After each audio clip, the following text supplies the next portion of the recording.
We bought an illusion of inclusion. We bought the idea that we were going to all be equally welcomed in to balance the playing field. Everyone would have an equal opportunity to advance, to have, liberty and justice for all. We really bought that. And it has never been true. Because this notion of meritocracy, that you are basically the sum of what your efforts have been, that is really the, if you just had more merit, just, pulled yourself up from the bootstraps, Again, that's the myth. That's a myth. From the moment Black people were freed in this country, we were terrorized from that very moment.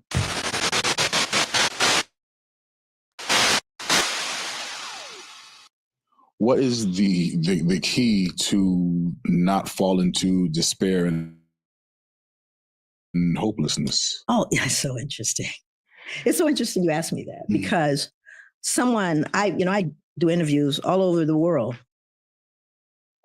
When I was in the Netherlands, that question was asked me. No one has ever asked me that. That was the first time anyone said, well, the actual question she asked was, why do you have hope? Why do you have hope? And I had never had, it's like I'm prepared for pretty much anything. Right. So it was something that I responded to immediately. And I said, I am the hope. You and I are the evidence of hope. But given what you just laid out, how does that manifest? So here's what the key to everything is: coming together. The answer is going to be unity. It's going to be coming together, because it is the divisiveness that is destroying the world, not just our world, but divisiveness. Human beings are 99.99% the same. There is one humanity. And when you could get people against each other, which is the game, I got to be a little bit better than you, right? And we know anti-Blackness is a standard, right? At least I'm not Black, right? And I'm saying, I'm sorry, you're not Black. I mean, that's my perspective, given who I believe my people are, and who. So I believe that part of what we have to do is we have to bring people together. When people know better, they can do better. I know that clinically. As a clinician, I know that as an educator, I know that when people know better, they do better. When I left the little shop with the ladies that were talking about the snow, she hugged me and said, please come back. Because I wasn't speaking between the ears. I was speaking heart to heart. And I was telling her, we've got to reach out to those young ones, got to engage them in this process. And, I was on a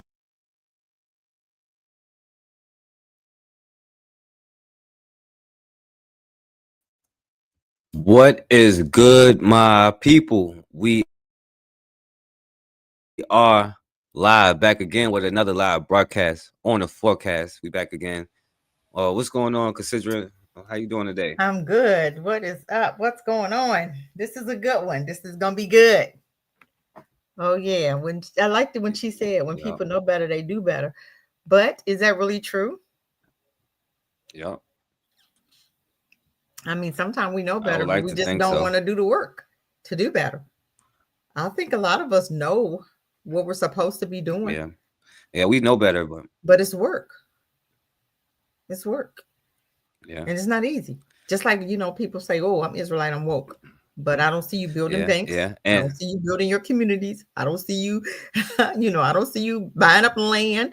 I don't see you doing anything different. But you've changed going to church. So now you're Israelite. You know what I'm saying? So you change one religion for another, but you just continue doing stuff the same way. Much. So I don't understand that. I'm still kind of baffled with that part, that woke stuff. But yeah, we're in for a treat today. And if you, and see, that's why we having the topic that we having, because I agree with you. Like, whatever you believe in, if you building a bank for Black people, I support you in the efforts for your bank, Yes, because that is the truth, yes, that's what we're supposed to be doing. If we say we woke, why aren't we doing anything different? I asked that question on my Facebook page. Okay, we woke. You say you Israelite. Okay, you say you Israel. What are you doing different than you were doing before you knew? So you know, and what she said, when you know better, you do better, but not all the time, because we know better. We know now, but you can't get people to buy land as a group. You can't get people to invest in schools.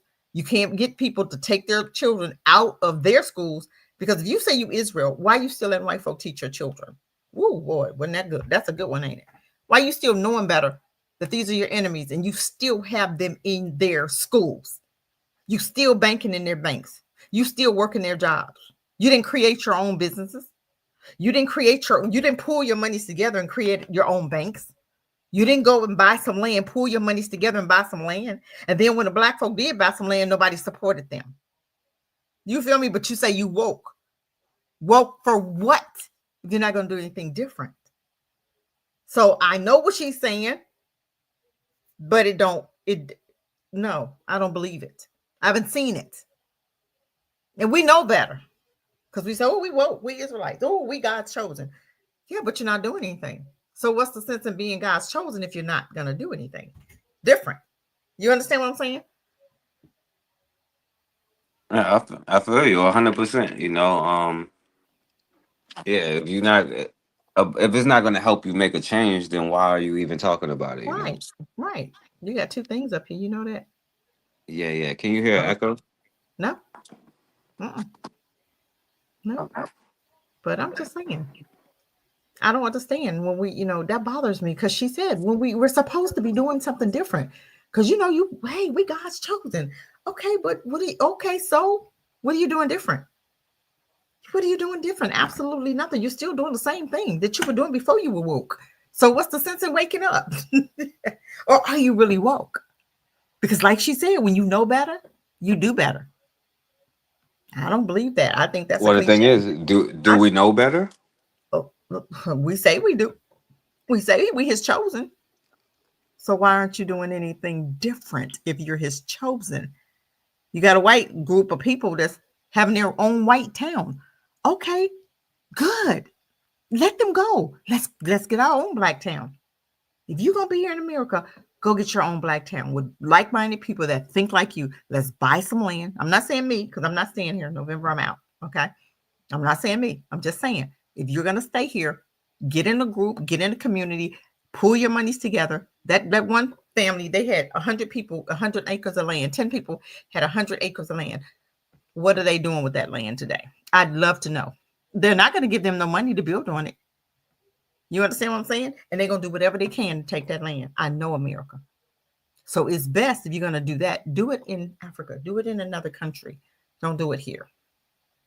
But I totally agree. If you say you woke, go buy you some land, build your school, but you first might have to do it online first, which is cool.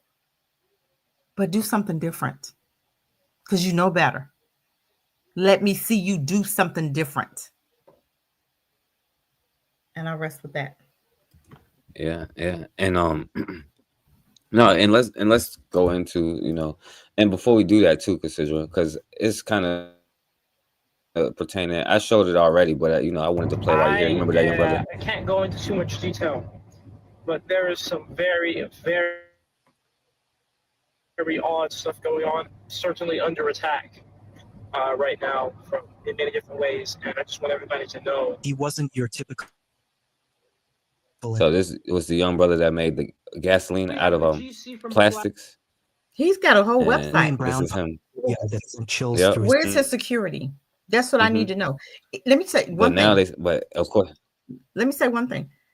I understand this right here. When he came on live and said, "Hey, I'm under attack. There's some weird stuff going on." Where's his help? Where's the security? Where's black folk to get around him and say, "Y'all not gonna touch this brother"? Where's that at? Nobody. So we know something about this bothering him. Everybody looking like, well, okay, I don't know what to tell you, bro. Where's his help? Where's the security? We have retired Marines that could actually go out there where his land is, who's retired, who can go out there on his land and keep watch over him. Where's that help? Do the women have to do it? Where's his help? I'm just saying. When we know better, we do something different, right? Yeah. But I go ahead. Let's hear it. Go ahead. No, yeah, and I'll play like of my luggage were loosened completely, and one of my wheels almost flew off going 70 miles per hour on the interstate. And of course, I had my car, the wheel bearings replaced. So the first thing I did was call the mechanic, of course, and be like, what is this? Why are my lug nuts not tightened? On the phone, he sounded really, really like distressed. Like he was like, it sounded almost like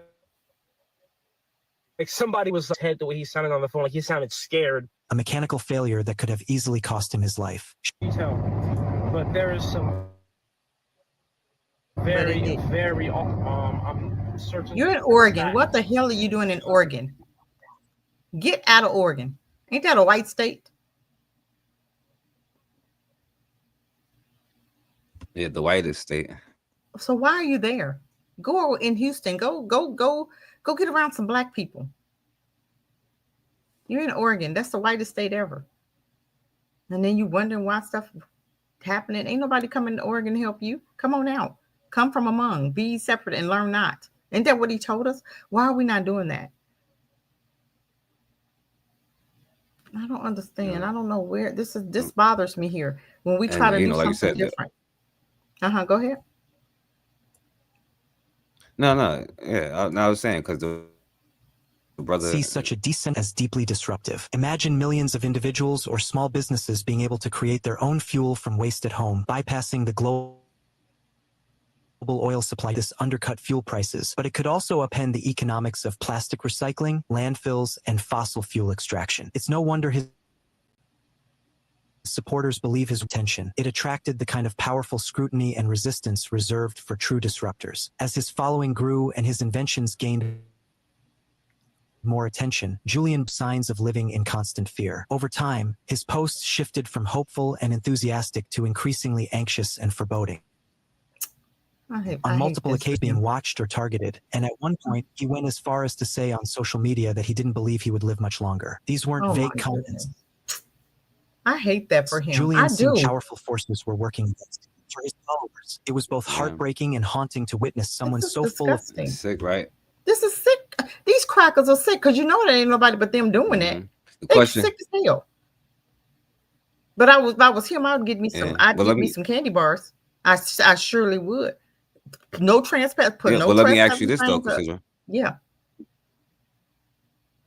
No, but let me ask you. See, speaking of the topic today, number one, why do you think black people as a collective didn't have his back, and why didn't you think that because I don't know what happened to him. He could have just been on the low. Black people could have his back. So I'm just saying. Said he was safe, but why do you think that is? Well, I think we've been trained well. If it's not affecting my family, I'm gonna mind my business. But you don't mind your business when it comes to white folk. You know what I'm saying? Willie Lynch is alive and well. Because on the plantation, you help the one, you got beat with them. You help him, you're gonna get, the same stuff he gonna get. But my thing is, if you have enough retired Marines out there, black Marines that can support him and protect him, that's what's needed. Black folk, we have to start coming together. What's getting ready to come in America? I'm telling you, see the tsunami? You see the tsunami, right? California getting ready to be done. I'm telling you, people don't even understand where we are with all this judgment. This is really, truly judgment. This brother needs some protection. Where is his protection? Where? People looking at him like, dude, because when you read his post, they said, oh, God, please protect him. That's all you hear them say is, please protect him. Please protect him. Okay, why don't you get out there and protect him? If you know your brother needs help, why aren't we helping him? Where is his help? Do the women have to come up with arms and help him and protect him? Because women will do it. But where's the men? Where's my brother's keeper? Facts. Where is my brother's keeper? We're supposed to be our brother's keeper, right? Where are we? Where are we? We so bad, big and bad. We had a Million Man March, right? Oh. Where's that at? We had 100,000 gun toting NFAC, right? Come on, you guys. Yes, he's in jail, but still, the movement still goes on. Where are they to protect him? Where are they? Where's the Black Panthers? The new Black Panthers, where are they? Somebody should be protecting them. You mean ain't nobody seeing this brother here needing help? Because you want to see what the brothers that's supposed to protect them. Oh Lord, I'm scared. Look, I'm scared. I'm scared. You already know me too good. Oh God, I'm scared. You know me too good already. Oh man, there's the brothers right here of North Carolina here. See. Okay, so are very, very. There's a black man supposed to be video here, and then we're gonna come back. I'm doing good. How are you? Oh, doing good. I'm right now. And man, have your name? Sharon. You said what? Now this dude working at Chick-fil-A, he dead serious too. What the hell? He at work at Chick-fil-A right now. How man spell it? Terren. All right now, she said E-N. Ain't no A, she said E-N. All right now, I see you. We're welcome to Chick-fil-A. I'm in Mississippi. I love today. Can I get a 30 What the hell? with fries? He's talking about where the protection at. And a what? Grinning at the white women. That's it. And what you like? They gonna miss sauces. Lord have mercy. I'm gonna stop it, Cassidra. I can't even take that. Oh Lord. Mm. Look, Cassidra, I'm gonna show you this. This is smiling at white folks. North Carolina, a black truck driver, because we get into the topic, you know. And grinning, all showing 72 teeth right there. All of them. Extra. Lord. Teeth he know he had. He grew some teeth for that white girl. Oh shh. And What? looking crazy. Well, look, Cassidra, this is down in North Carolina. Don't play with me. Did you see this one in North Carolina? What's going on? What's going on? What's happening? You driving that truck, huh? Go get in your truck. A black truck driver in North Carolina. Can you be here now? You're leaving. You're going. You're going. Go where? You're going out. Who? You. For what? For videoing. For videoing, I'm going out. What are you talking about? I'm done. Yeah. No, I'm done with you. Leave me alone. Leave me alone. You should have had your pew pew pew pew. I would have. Leave me alone. I'd have lit their asses up. Lord, I must. I'd have lit them in. Look, I'm feeling threatened. Yeah. That's all I'm seeing. And they'd have kept coming. One gonna get pop out in the knee. You gonna get pop out in the knee, and you finna get one. Seriously, you ain't finna hurt me. Leave me alone. Leave me alone. What? I'm feeling threatened. Y'all better step back right now. And I would have went to town. I swear I would have. No, this is enough of this. Yeah. They knew he ain't had nothing. That's why they walking up on him. We tell you, take your candy bars with you. You won't take them. Look, you rather get your ass beat. Yo. You rather get your face cracked open. You rather be riding on your bike on the bridge. You rather get beat up by four white guys. But he handled his business though. And then he went on another bridge, went home, got his little people and got on another bridge. And they met him on another bridge. And he handled his business. That's how you're supposed to handle it. But come home. Don't have to go home to get it. Have it with you so you'll be ready. So when these crackers come up to you, walking up to you, talking about, get out of here, whatever they saying to the brother, and walking up on him, I'd have took it out. I'd have gave him a warning first. All right, this is what I'm feeling threatened now. I'm feeling threatened. I don't know what y'all finna do, but you walking up on me. I'm feeling threatened. Then I'd have put that phone up and I'd have pulled out something else. I'm just saying. All of this is uncalled for. When we gonna start fighting back? You gonna wait till they beat the hell out you? Then you gonna, man, please cry on it. Come on the camera and cry like a bitch. Like they have you like this, if you live. Exactly. If you live. Because they're gonna beat him so bad, your little jaw gonna be broke, your nose gonna be broke, your ribs gonna be broke. You're gonna anybody got time. See, this is what I'm saying right here. This is what I'm saying. Why are you not prepared, Black people? This is not going away. Why are you not prepared?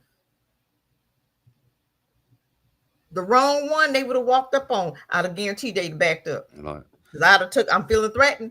And then they kept coming. Okay, I got to handle my business. I'd have put my phone. I'd have put my phone up, but I'd have grabbed something else and I'd have went to town because I'm feeling threatened. Y'all keep walking up on me. I don't know what you got going on. I ain't done nothing to you, but all the time I'm pew-pewing, but I'm talking. Hey, y'all, I'm feeling threatened. What's going on?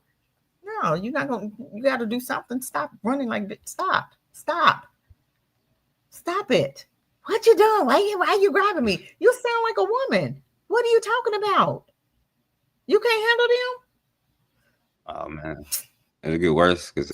Oh God, it didn't get worse. Did it? Oh, watch the rest of it. Oh, it'll get worse. Oh God. Wow.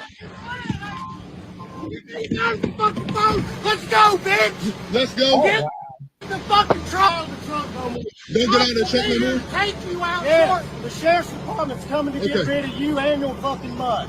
Okay. So stay in with the bad habits. Yes, sir. Get in. Yes, sir. Yes, sir. Yes, Sounds like sir. a threat to me. What the hell? Yes, sir. Yes, sir. Let's go. Shut your mouth. You're the sheriff, right? You weren't trying to talk to me. That's the sheriff right here, Cassidra. The sheriff of that town. That's the sheriff. Whatever town in North Carolina. That's the sheriff. That's the sheriff. What town is that? The dude coming up right now. I don't know. In the green shirt, that's the sheriff. Let's see. It don't say. That's the sheriff. Yeah. Okay. What did he say to I him? don't know. Shut your door. Shut your mouth. You're the sheriff. You're the sheriff, right? Yes. And you weren't trying to talk to me. I'm done talking. Wait. He said he done talking. No, roll up. Shut this door. Hey, sir, you slamming the door on my door. You better. And that's on the recording for slamming in the door. I didn't slam it on the door. Yes, you did. Have it had on a recording. Get in the door. Okay, yes, sir. I'm sick of his ass. Yes, so get your funky ass out there. This town going down. Going to jail. This town going down. What are you going down to? You That don't man do had- nothing. All right.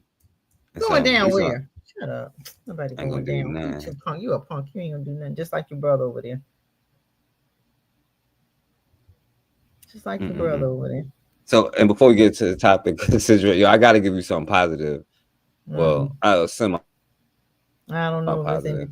I don't know if it's positive or not, but well, these brothers unbelievably the vicious white boys trying video. to be wild. This These is very I want to see the white tough boy get to beat watch. up. I gotta warn you.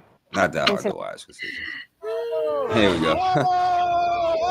It's not that hard to watch. Okay, that's much like This man that's was much beaten better. in the street.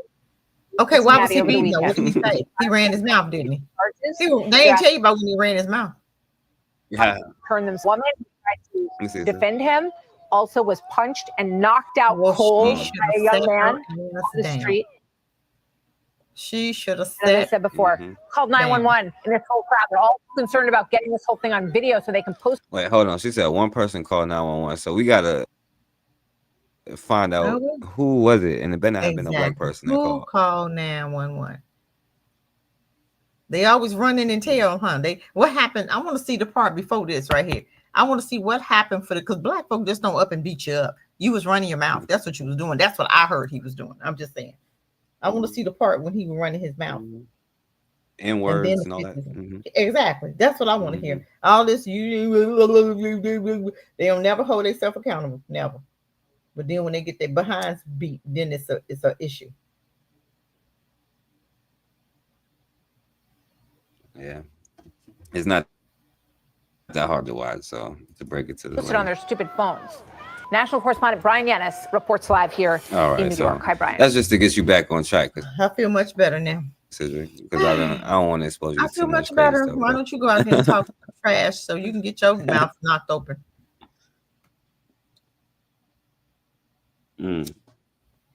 So, to the topic or whatever, because and why do you see a lot of black men like this? Because a lot of black men, or as some people would say, black males, is right now is bitches. And I'm only talking about black men because as a collective, as a group of people, we would be considered bitches.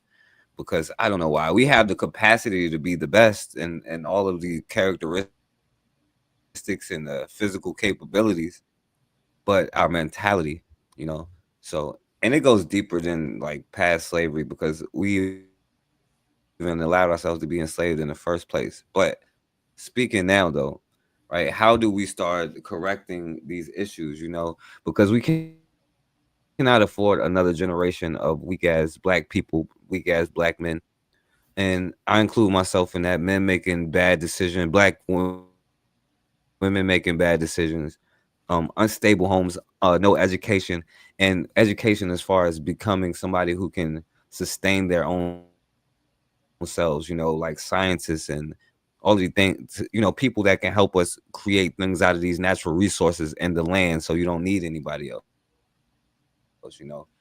But I know that that starts with the mentality of whatever, you know, and a part of that is you starts with everything starts with yourself, you know. So you have to come from a place where, like, you know, we're gonna go through it, you know, and even as like black men and black people, you know, being able to protect our peace and being careful about who you allow in your circles, the people that you let around you, the outsiders that you allow in your circles, you know what I'm saying?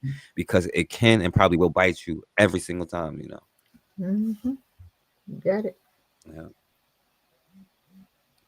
So I'm gonna play some of this consider, and you can jump in whenever. So please protect your peace.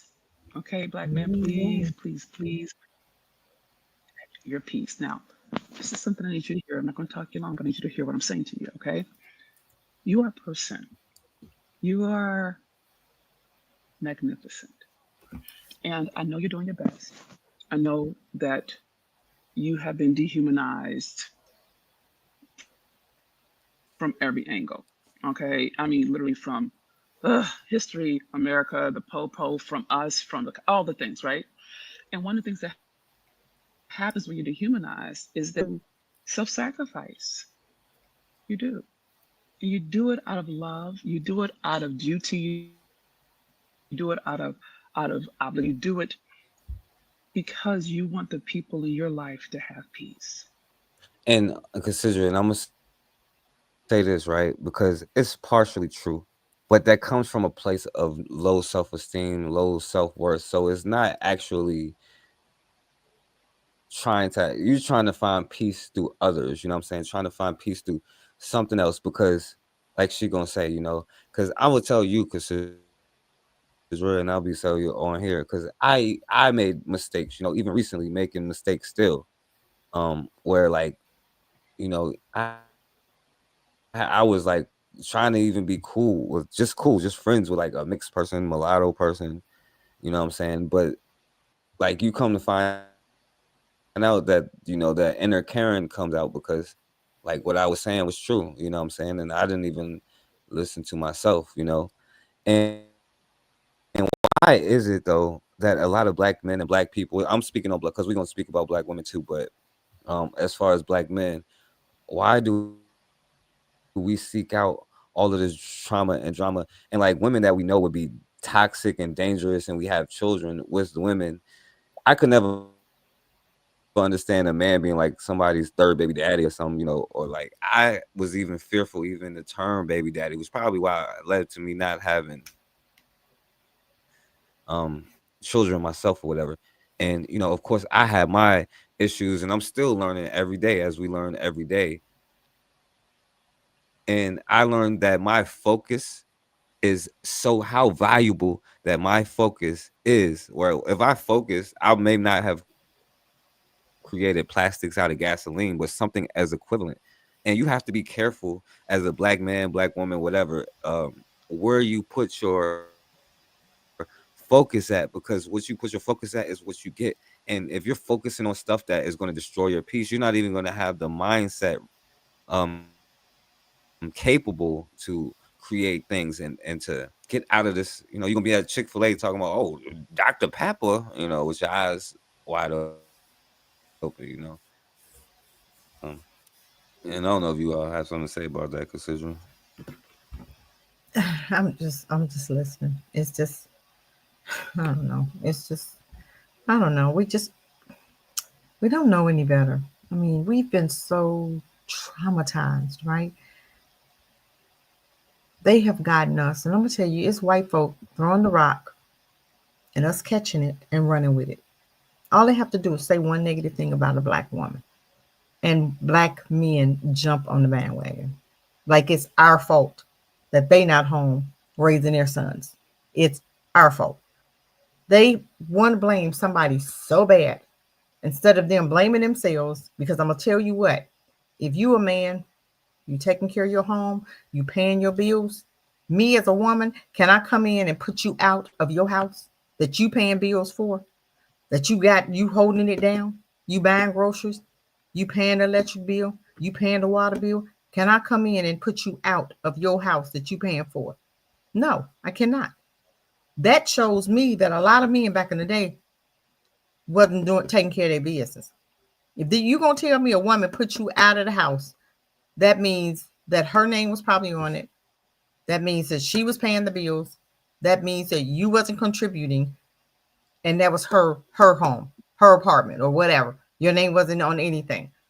I'm just saying, because there's no man in this God green earth. If a man is taking care of his business, a woman can put him out of his house and tell him to leave because you're not doing what you're supposed to do. And, the government won't do. The government is telling me I'm going to get a check if I do this, that, and the other. So you have to look deeper. This country is toxic. Everything about us, they try to delete. Everything about us is death to them. You know what I'm saying? Everything from the hair products to our children in their schools, from us working on their jobs, everything that pertains to us is for our death. Food, groceries, meat, everything, right? So my thing is, it's so sad that we don't understand how these people operate, and we continuously to allow them to take us down the path of no return, especially when it comes to each other. Especially when it comes to Africans. They'll throw a rock and say, oh, Africans don't like you, no way. It's not true. All Africans ain't the same. You got black folk in America don't like you, but we not boycotting them. You see what I'm saying? So different things that they do, that they throw the rock and then they have their hands and look at you like, what you gonna do about it? Did you hear what he said about you? See, instigating. But I agree with her. Let's do what we need to do but we looking for trauma all the time. We looking for stuff every day. Black folk, it's one trauma after another. We keep up so much mess. Just like we're going against the Africans now. We're going against the Caribbeans. We're gonna boycott them. Well, why you didn't get the Indians, Chinese, white folk, white supremacists, this big Victoria's Secrets? Why you didn't give them the same energy that you giving your black brothers and sisters time of boycotting? You understand what I'm saying? Do you see what I'm saying? We are so lost every time we can. We're not normal. We're not happy unless we walking in some type of trauma. You're not happy unless you're seeing a black man and a woman, a boy and girl fighting, school fighting, high school fights. We're not happy. We're just peaceful fights. We're not happy. It's got to be some trauma. Boy, you got 1 million views. But let us talk about this. Let us talk about holding our peace. How many views we got? Let's talk about holding our peace. You got one person. What in the world? 2. Okay. You understand what I'm saying? But if we was over here cussing each other out and it was going on and on and on and going off and this thing would be at $100,000. Or we was calling black men, if we was talking about black men, or we was talking about black women, if we was talking about talking about the Africans, dogging each other out, it would be packed. But when we talking about something that's going to heal us, you can't get people to come on. That's how you know it's so much dysfunction among us. If it's trauma, you got a full stage. Trauma? Oh, shoot. But talking about something positive, I could be on TikTok. On my page. And I'm dropping knowledge. 24 people. But let me put something up an eye for an hour. And I'm going to tell you what eye for an hour talked about, killing my, you hurt my son. I'm going to do. I had 100,000 people came on there. What? Over talking that? But then when I'm dropping knowledge, 24 people. Oh, y'all don't want nothing positive. You just want to stay stuck in your mess. You want to stay in the past. You want to hear some type of drama, trauma, hatred, rage, anger. That's what we're used to. That's all. We cannot think about nothing else but that. We can't have a great day. because we got so much trauma around us, in us. That's the sad part about it. How do we get past this? We got to retrain our thinking. We got to retrain us. And go ahead, okay. No, I was gonna say you're right. Is retraining your thinking, because like I would say, like, because when you talking about trauma, like even as men and women, we look at it differently. You know, like I was telling, like, you know, it wasn't until I met like a good black woman, you know, and I was telling her some things that happened, and then I'll be like, yeah, I see the event playing in my head, and be like, yo, that's PTSD. Like you have trauma behind that, and I didn't even look at it as trauma. It's just something that happened, you know. Yes, but that's trauma. Every time a police officer get behind me, I'm like, oh my God. And I didn't even do nothing. That's trauma. And I didn't even know it was there. I'm like, wow, where'd that come from? What am I scared of? I'm scared of because of what I saw in the past with them. And that's why them black boys run, because they know, oh my God, I'm finna die. That's the first thing they think about. I'm finna die. I'm finna die tonight. And the second thing they think about running. If I could just get away. And knowing they not. That's, trauma. PTSD is real. And it affects your decisions and why you see a lot of black people scared to death, you know? So. Yes. And so and I'll let her finish too. So I'll let her finish. You understand? I want you to be clear. I hear you. I see you. And there's a lot of us that do. So don't trip off of it. But this is what I need you to understand. Okay? You are just as valuable, just as important as all the people you love. You are. You're magnificent. And the challenge is you cannot provide peace if you have peace. And sometimes I'm not gonna keep stopping because I want her to finish, but she's making a good point, right? And first of all, it's good to acknowledge you yourself, because I know a lot of people would call me smart, but I'll be like, yo, am I smart? Like, yo, I have to give myself credit for the great parts of myself, and I just don't. We focus probably as black people because like we understand why. We're gonna get into it, but we focus on the negative side. But what you focus on, that's what you give your attention to is what grows in your life. The decisions you make lead to more of that. You know what I'm saying? So being able to appreciate yourself, your talents, and in a healthy way to be able to not, hey, I am a smart, talented brother, you know what I'm saying, to uplift yourself, you know, no seeking validation outside of yourself, because nobody can ever validate you. And if you don't have peace, you can't give it. So, you know. If the women in your life are anything like me, sometimes we forget that you're a person. You know, you're a person with your own problems and fears and concerns. And because you haven't had the space to be self-reflective, you haven't had the safety, how you feel, you sacrifice your peace to keep the peace. You understand? And I want you to be very, very clear. I need you to respect, man, okay? I know you love me, and I love you for loving me. All of us do. And you have been dehumanized. And because you've been dehumanized, you dehumanize yourself under the auspices of being a good man. And what I need you to receive is that your peace is an act of self-love to yourself. Okay? So when you find yourself sacrificing your peace to keep the peace, that's not love. That's survival. And I'm recommending highly that you start to humanize you to you. And one of the ways you can keep your peace is that when you are in conflict with anybody, walk away. You can do it in love. You can say, right now, I don't have the space to have this conversation. You can say that to your mama. You can say that to your child. You can say that to your friends. Say, look, you know what? Right now, I need a minute because I want to speak to you. I want to come to you in the space of love. I want to come to you in a space of peace instead of acquiescing Don't acquiesce to me. I don't want you to acquiesce. I want you expressed. I want you to know that it's safe to be. And see, this is the thing. You know what the world is missing?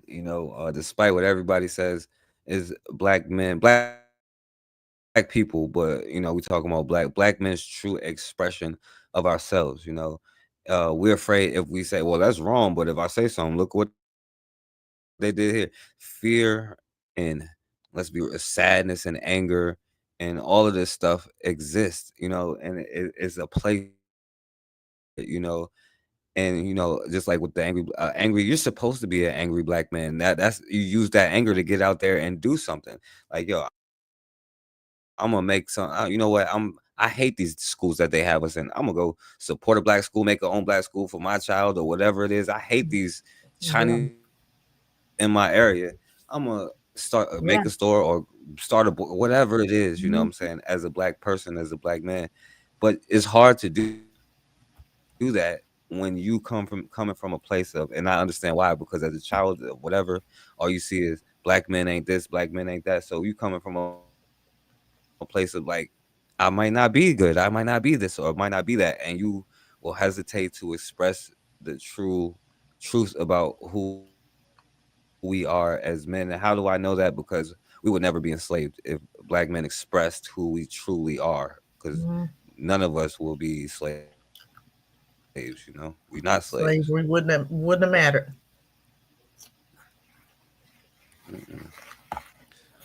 I totally agree. She said something so important. Sometimes we give up our piece for their piece. That's so profound that she said. Yep. She said we give up our piece sometimes for other folks' piece. Why? Why? Why you give? Relationship is about give and take. You give, I give. You take, I take. You give, I give. You know what I'm saying? But why do we have to sacrifice our peace for another person's peace? No, not doing that. Go ahead. And yeah, if you sacrifice your peace, that means there's no peace. Exactly. You know what I'm saying? So. Especially if you always have to sacrifice your peace. Always in a relationship, you always giving in. Always? Come on now. Nope, ain't doing that. Go ahead. But to consider it and think about this though, because on a relationship level with between men and women, we can see that and understand it. But in a society thing, we always gotta submit to the police too. We always gotta submit to. I seen the difference that their government, to their arm. We don't have to, but we do. No, we don't have to, but we do. But I seen a movie where the police stopped the white guy, and the difference in how they come to you and how they come to them. Hey, sir, can I have your license? And they ask them questions and they answer them, but they come to you, get out the car. It's always the difference is the disrespect. The difference is the tone. The difference is the body language. The difference is the disrespect. Period. But when they walk up with white folk and they, hey, sir, I saw you were speeding. You got your license? Can I get your license and registration, please, sir? That's how they talk to white folk. But black folk talk like dogs, like animals. But can I go on my job and talk to people the way they talk to us? Can I go and talk the way a police officer is talking to the public? Can I go and talk to somebody, one of my customers, one of my clients like that? Well, I mean, the police is getting away with it, right? Black folk, what? They still have to have respect, right? Nope. They don't even want you questioning them like they God. They Jesus, somebody. Man, go ahead. It's crazy. But no, it's a part of what she's saying. We dehumanize ourselves when we do that. Every time that you don't set your boundaries, every time you let people disrespect you or do something, that's a part of dehumanizing yourself. And we wonder why we make the decisions that we make, because our society is set up for pretty much every decision to make that we're supposed to make is anti-us.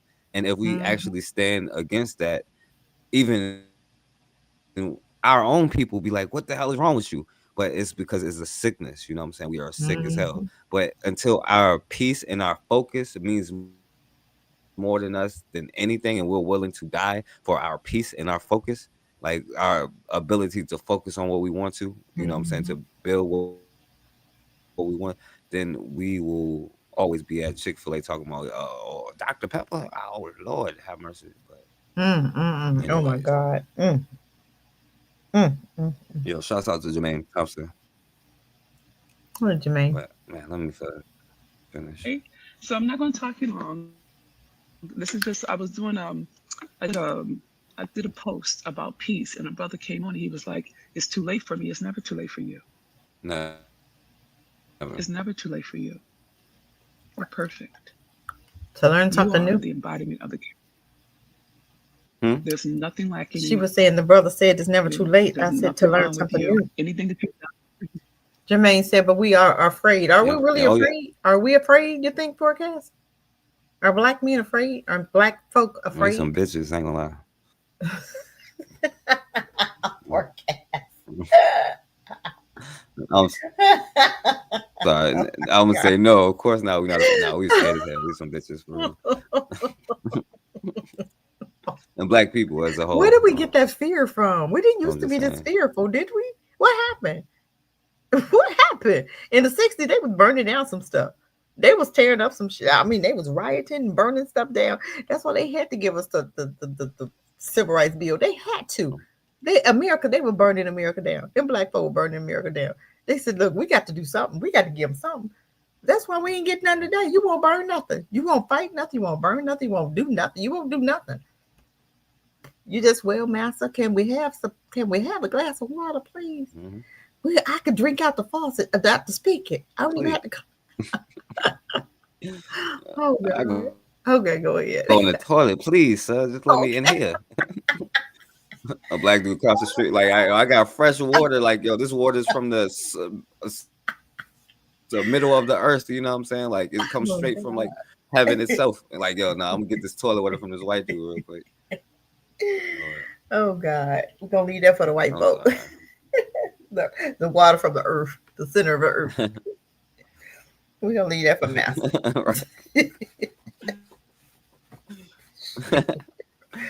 Oh Lord. But no, this is part of the problem. Compliment yourself, black men, because we would know that we deserve the best. Black women, black men, we deserve the best, and we should not settle for less. And we would be willing to die, or better yet, kill for people disrespecting our value, our boundaries, our children, our lives. And you are worth it. You are worth. We are all worth whatever it takes for us to have our own peace and our own stuff, you know. So there's nothing wrong with you.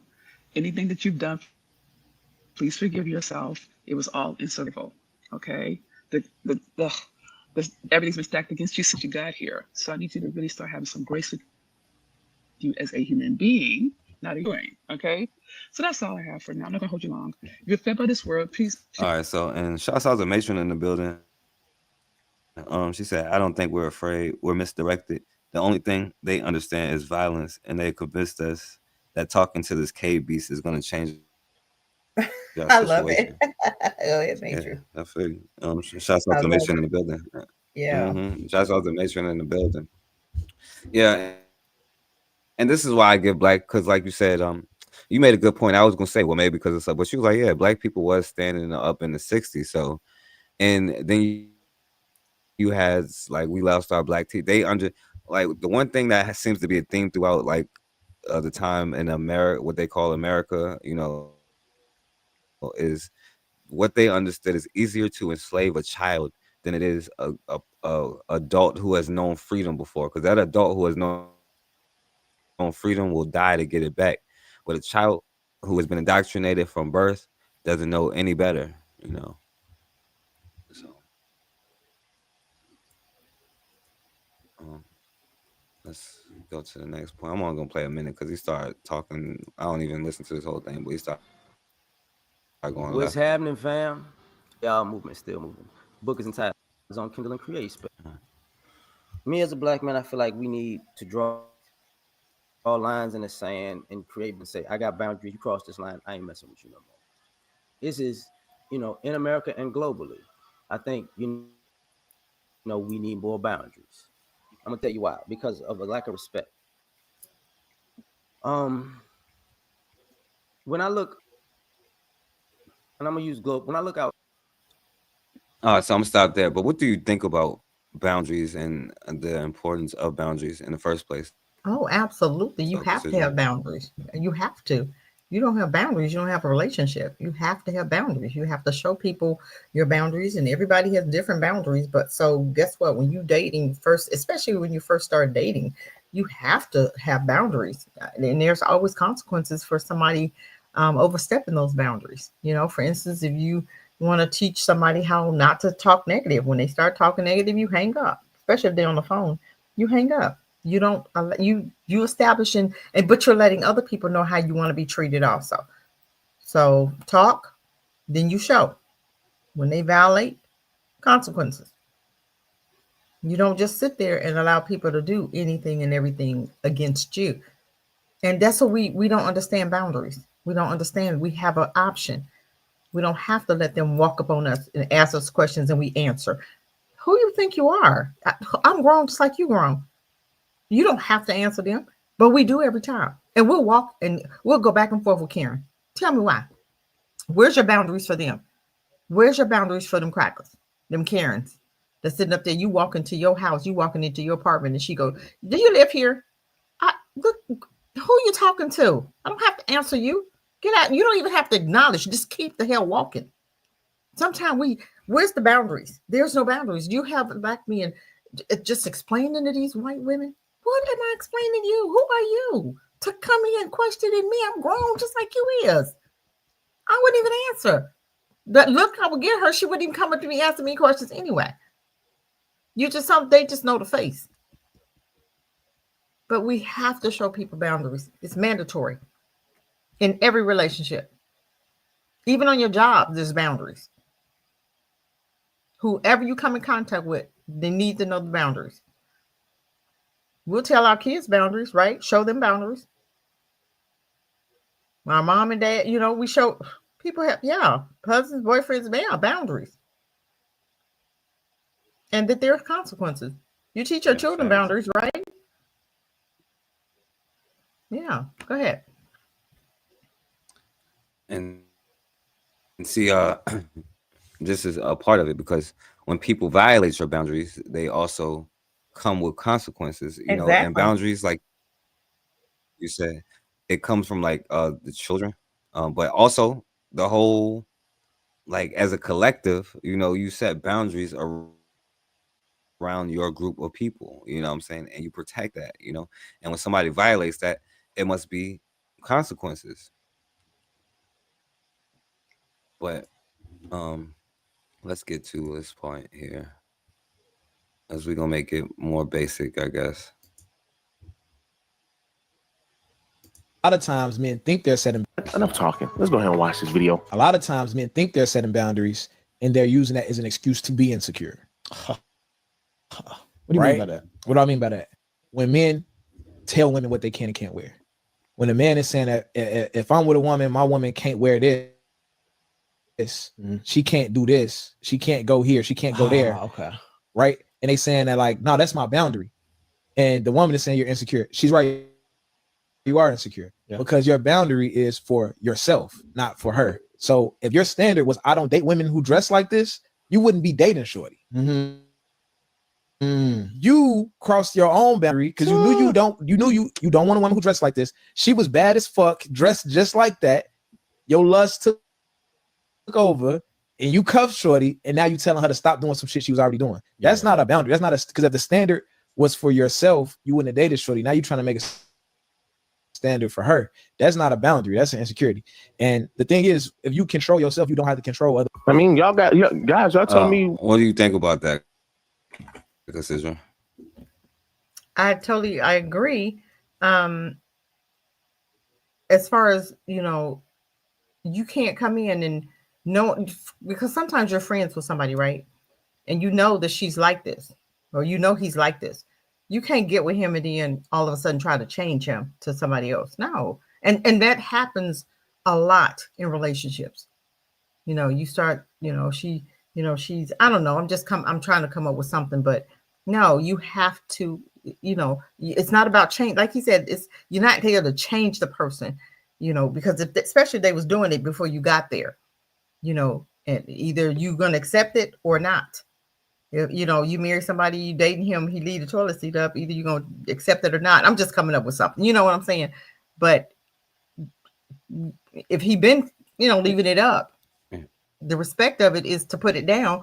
But if he's, you just meet him, he leave the toilet seat up and you're okay with it, then once you get married, hey, can you please put the toilet seat down? Well, you should have started that in the first place. Explain why you needed that, but you accepted it. So now all of a sudden you're in a relationship, you're married or whatever. Now you want him to no. So I totally, I agree with what he's saying.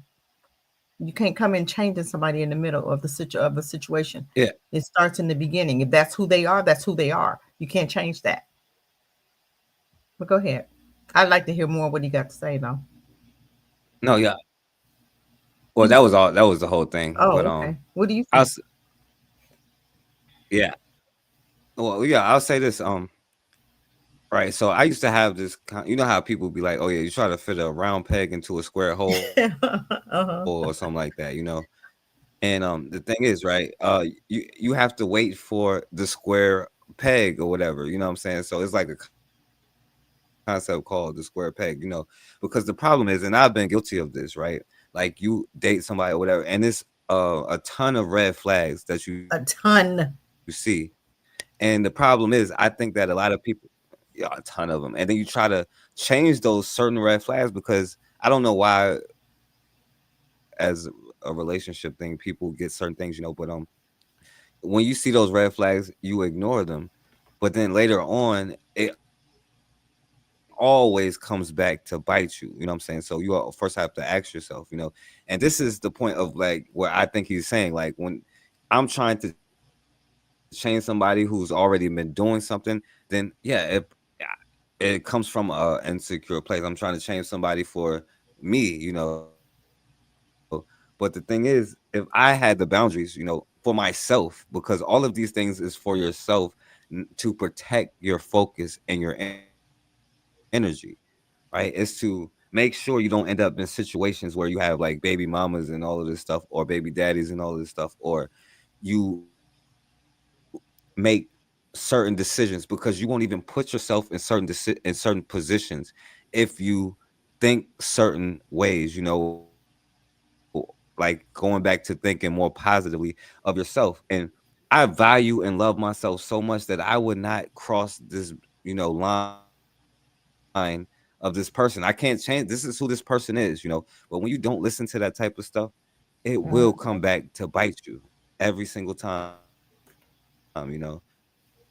So you have to listen to and this is the importance of okay, so let me go to this one. No. Did I got that? So I'm gonna play this one. Right. And so you have to have core principles within yourself. But a lot of times you get your core principles from your parents. But if your parents is struggling every day to pay the rent, they arguing, they don't like the more problems and struggles which we're designed to have that you have, the less focus that you are able to keep on doing what you really probably supposed to be doing in the first place, and a part of that comes with building core principles within yourself, like so things that'll tell you the red flags like from the jump, because the longer you are with somebody, the harder it is to break it up. You know what I'm saying? The more you're going to be hurt. And if you don't listen to yourself and learn to trust yourself and your instincts, the more problems that you're going to have. But we have been designed and trained and from birth to not trust our own instincts, to not trust that we are smart. That's why it's important to validate yourself and stop looking for validation outside of yourself. You know what I'm saying? Because the more that you look for validation outside of yourself, the more that you'll weaken your boundaries. And when somebody disrespects you, the more that you're willing to take those disrespects, and that works on a small scale, but the small scale makes up the big scale. You know what I'm saying? If every single particular neighborhood and every single particular community is messed up, how is that black group in that city going to be working right if the neighborhoods can't even get together. Like it starts with you personally, yourself, building yourself up, finding the right person, starting the right families, and raising your children with the right information and the right knowledge to not be slaves in the first place. You know what I'm saying? Right. But it starts with you loving yourself enough, you know? Right. But it also takes us, how does that happen? It takes us educating our children. Right now, I think the fear came in when we allowed them to start educating our children, and stuff would happen in those schools and they wouldn't do anything about it. But then they would retaliate. Okay, we, stuff happened to us, we retaliated, then we got in trouble. So I think that's where the fear came in, or us knowing that, okay, we do something to them, it's not gonna be, nothing's gonna be done. But if they do something to us and we retaliate back, then we're gonna get in trouble. So I think our children begin to understand that. So that's been something that's been instilled in Black people from them for 70 years, since we've been allowing them to educate our children. You remember we used to fight and nothing happened, right? Then we started fighting, and both of you guys got suspended instead of the one that hit somebody. Both got it suspended. You know what I'm saying? So what was they teaching you? Okay, let me hit you, knock the hell out you, and you better not do nothing. Or sometimes it was where they would hit you, you would hit back, you got in trouble and they didn't. So I think that had a lot to do with it when we allowed them to continuously to educate our babies. Go ahead, I'll rest with that. No, that's a fact. No, that's a fact. That's a fact. I'll play this one. Having standards for yourself just comes from principles. So like, if a person has never sat down and thought about their core principles, and they need to. Yeah. Because your principles helps you to be more disciplined and makes you a disciple to your own word, to your own word and the things that you say for yourself. So for me, like one of my main core principles is keeping my word. Okay. If I say I'm going to do something, I'm going to do it. Okay. And so because of that, like it permeates everything that I do, like how I move throughout life. Like it starts with having that, like establishing some principles for yourself, and then adhering to those principles. And that's how like the respect starts. But keeping the word is like one of the main things. If you can keep your word to yourself and other people, then you're already miles ahead, and you're not going to be doing crazy, disrespectful things. Right. So, and the thing is, you have to mean something to you, and that's the only thing that matters ever. You know what I'm saying? You mattering to yourself is the only thing that matters. And the further you get away, and of course we're actually human, so, and we all make mistakes. So the further you get away from that, the more distractions is going to be. But that's a part of life, and I got to understand that. I have the hardest time understanding life because all I do, I'm like an overthinker. I think all the time, you know what I'm saying?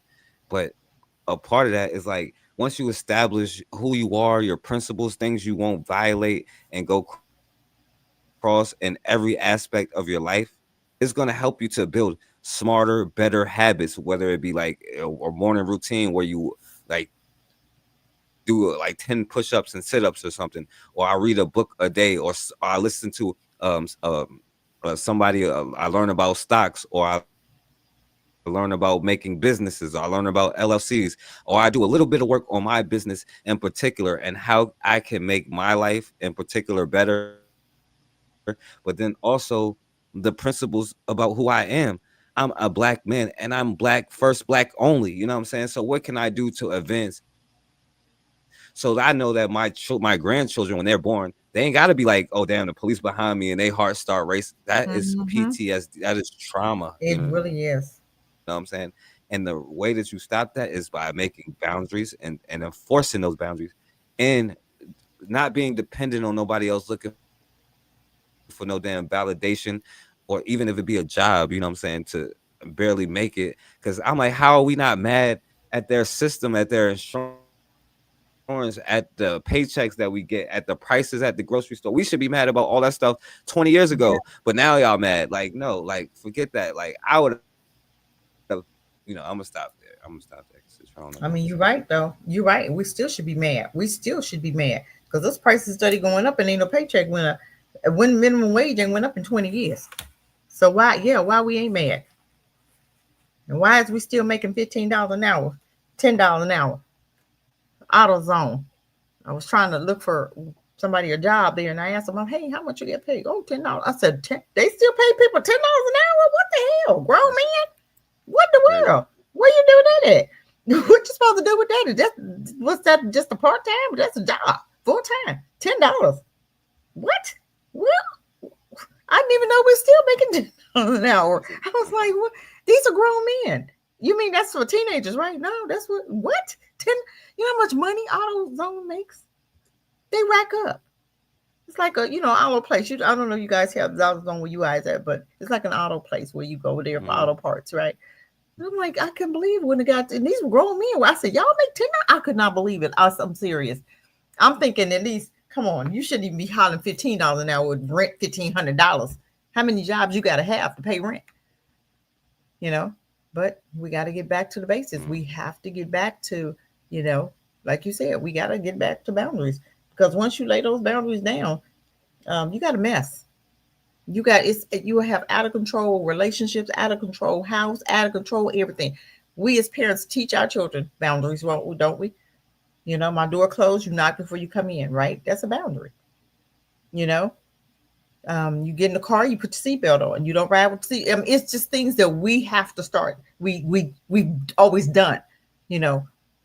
That's just having, I guess, laws, like rules. Boundaries to me are rules. This is what's acceptable. This is what I need from you. This is what da da da da da.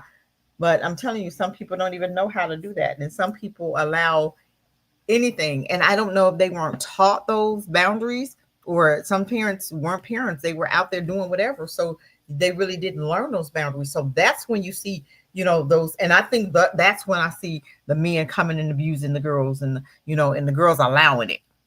You know what I'm saying? So I think, I think it's, you have to have those boundaries, though. It's mandatory. Yeah. Shouts out to Bitter Medicine Podcast. Shouts out Koku in the building. Appreciate you coming through, my brother. Y'all subscribe to Koku Bitter Medicine Podcast every Saturday night. So y'all make sure y'all listen to my brother. Okay, and we talked about boundaries for men. I hope this is a good video. I think I picked the wrong one. Let's see. But this boundaries for women. Roland really reminds me of how difficult it is to set boundaries as a Black woman, because regardless, you're going to be the one labeled problematic. So in that video, if you read her lips, it looks as though she's saying to the lady that she feels disrespected, and she's establishing a clear boundary about how she wants to be spoken to, or the type of respect for her that she's going to demand from people around her, well within her right. But what I noticed is a lot of the media has, the narrative is Kelly Rowland scolds security or whatever, whoever this lady is. And we know the racial implications and all of that. And it really got me to thinking about how lately I have decided that I'm establishing boundaries with people. And if they cannot respect how I want to be treated, I'm no longer dealing with them. Like, I don't care if it's personally, professionally. Recently, I got new insurance. All right, so you get the point. Let me ask you a question, though. Don't you, when you first meet somebody, don't you establish boundaries right then? I mean, I do. You know what I'm saying? How do you wait until after you begin to know the person, then, decide to establish boundaries? Isn't that automatic? No? Am I missing something? Well, the thing is, a lot of people, or some people, I can't say how many, but people don't have boundaries in the first place. A lot of people don't even know who they are, and they're searching for answers, and they look for validation from outside of themselves, So even if they had some kind of boundary, they would loosen them up. And the more negative self-talk that you have, the more looser you will be with your boundaries, And it adds up. The more trauma that you have, or even the longer that you be like alone, the less boundaries that you're willing to have. Like, now there's a difference between somebody having like ridiculous, crazy standards and like European mindsets, and somebody having boundaries for how they're treated, you know what I'm saying? Because it's allowing disrespect and not disrespect is a clear difference. But a lot of people don't set boundaries because they don't even know the boundaries for themselves in the first place. And a part of that is life experience, but a part of that also is having parents who understand boundaries themselves. But we're coming from a place where we don't have that kind of historical thing in my opinion. So I can only say my opinion. I don't know what you think about that. I don't know how to look at that, because if you're parenting, you're teaching your children boundaries, right? I mean, isn't that natural to do that? Isn't that something normally you would do as a parent? When you get up from the, boundaries is, manners is teaching them what you expect, your expectation, right? That's what I'm thinking. Right? Or no? Am I thinking? I don't know. Maybe I'm looking at it wrong, but I'm thinking, you start at young, teaching them boundaries, showing them, teaching them, you don't let somebody talk to you any kind of way. You don't, you come. But I'm saying, go ahead. No, I'll just say this, right? Because it's like, see, I know you don't play that, and that's the thing, you ain't going. But a lot of parents would be like, "Yo, don't let a man do this, or don't let a woman do this." But then they're actually doing it themselves. Children learn from visually. Like a woman might say, "Don't let a man do this," but then the man is actually doing it to her, and he's seeing that. Okay, so, I understand. Okay, I don't know. I don't know. Maybe I'm just, I don't know. But yeah, I understand what you're saying, though. I do. I understand. But I get it. That's still, job, it's still boundaries. It's almost to me like educating, teaching people what you like and what you don't like. Isn't that what boundaries is? So aren't you normally teaching people or showing people? Isn't that a natural thing? Well, maybe not. Maybe it's not for some people that don't have parents, or that's raising themselves, Right. I don't know. That's right. Weird. A lot of single parents, work and nobody there in the first place. But I'll tell you, okay, I'll put it like this with my story, right? Like with me, my parents, my mom, and all that stuff, they showed me boundaries to a certain extent, but they was also kind of the overbearing parent.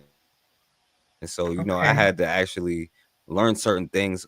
Like you have to let your children make mistakes, and it's the difference between saying, "Oh," telling me I can't do something because you can't do something. I get it. You might be trying to protect me, but no, I can do something. You just because you can't do something doesn't mean I can't do it. And it might be coming from a place of what they think is love, but but I also can't blame her because from my grandfather died before I was born, but he had his troubles with alcoholism and stuff like that. So she had her own traumas as a child, you know what I'm saying? So she, as a protective instinct, don't let you and so you become, but when you do that kind of stuff, it blurs the lines about boundaries, you know what I'm saying? You have to, it's a thin line between giving your child, I can't speak because I ain't no parent, but I think it's a thin line between giving your child the space to grow and make mistakes, but also teaching them not to touch fire because you'll get burnt. Well, I think that's a matter of you still teaching them. You have more. Well, I think, you're going to do both. You're going to teach them, but then as they get older, for instance, when they, sophomore, freshman, you begin to step back because you've placed the boundaries there. Every turn, every chance you can, you've taught them a boundary. You taught them something. You've taught them how to be treated or how to allow or how not to allow somebody to treat them. And a lot of times it's them watching you, what you didn't tolerate. They do as we do and not as we say all the time. You can talk all the noise you want, but if they see you, sitting on the couch smoking all day, that's what they're going to do. Even though you'll say, don't you sit there and smoke all day. And they'll look and say, well, you sitting there smoking all day. Well, we can't, so I think is doing. But I also think that as they, get older, they begin to know the boundaries. And when you see them slipping in the area, let me ask you a question. Why did you allow so-and-so? Or what did you say when you saw that? Or why did you do that? Or you questioning them just so you can reiterate, okay, this is what I would do. Or this is how girl, I wouldn't allow that. I'd have said, da, da, da. So you're still teaching, even if you've backed up when they're freshmen and sophomores, you back it up to, to know that what you placed in them is there, is actually working, and then once they get grown, then you really can see that, man, okay, they really was listening, but, all the time you putting it in them and then you backing up to see if it's there, what's, yeah. So, but go ahead, I pass. I'm just, I don't know.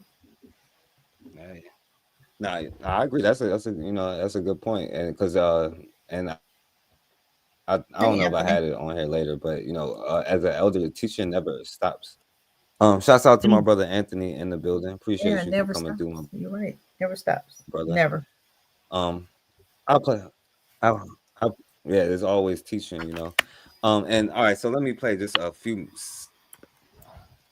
I'm gonna play because we're gonna hurry up and finish because we're starting to get late now. So. Hi, beautiful people. So not too long ago, I went live to talk about the trope, the angry Black woman. And it's used to dismiss, to offend, to harm Black women, to silence us, to gaslight us, right? Into believing that somehow we're wrong for our experience of anger, for our expressions of anger, for anger in general. And a lot of Black women have felt that they're not allowed to be angry because we're trying so hard, desperately, to avoid this label of angry Black woman. Because once you're labeled an angry Black woman, you're denied your humanity, you're denied a validity, right? And so there's a lot of harm that has been done towards Black women, calling them angry to be dismissive. One, there's a lot to be angry about. Let's be real, okay? Black women have experienced so much, like, it's legit. Our anger is legitimate. I was thinking about like all the things I could list. There's so many things, but you already know. There's so many things that Black women have experienced that that harm us. But the truth is that anger is like a secondary emotion. I've heard this said before. Anger is not just. My bad. Angry, right? Anger is also harm. It's fear. It's guilt. It's sorrow. It's emotions that have not been expressed, and so we suppress that. We suppress that feeling, and it bubbles up into anger. We feel resentment, we feel about something. We know what the anger feels like. It's like a seething, it's a seething kind of heat, right? That we deny because we're afraid, as bitter, as if us being angry takes away from our humanity. One, we all have emotions, a wide range of emotions, and yes, anger is one of them. And so for my doing the work of reclaiming things that I've been ashamed of, emotional, sensitive, all these different things that have been used to manipulate me into hating myself. And has been a feeling that I have not been allowed to feel. Really, it's been one of those nasty feelings, those feelings that aren't good. And look, and anger is a part of an emotion that comes when your boundaries have been violated, because our emotions, you should not be ever controlled by your emotions, but your emotions might be smarter than you because you feel some kind of way, you know what I'm saying? Because there is something you have to figure out why. And anger, a lot of times you feel it because your boundaries have been violated, and also, is a part of self-hatred to deny part of yourself. And you know what I say about anger? We should be angry. We shouldn't be controlled by anger. We should let that energy, you turn that energy that you get from anger into work that you did to change whatever it is that made you angry. What you think about this, though, Cassidra?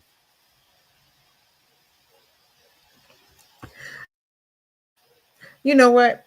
Listening to her, and she said something about they label you of the angry Black woman, but they do that so they can take your voice. They do that so you don't say anything. Instead of us fixing the problem, we get mad because of, I think, disappointment, because of high expectations.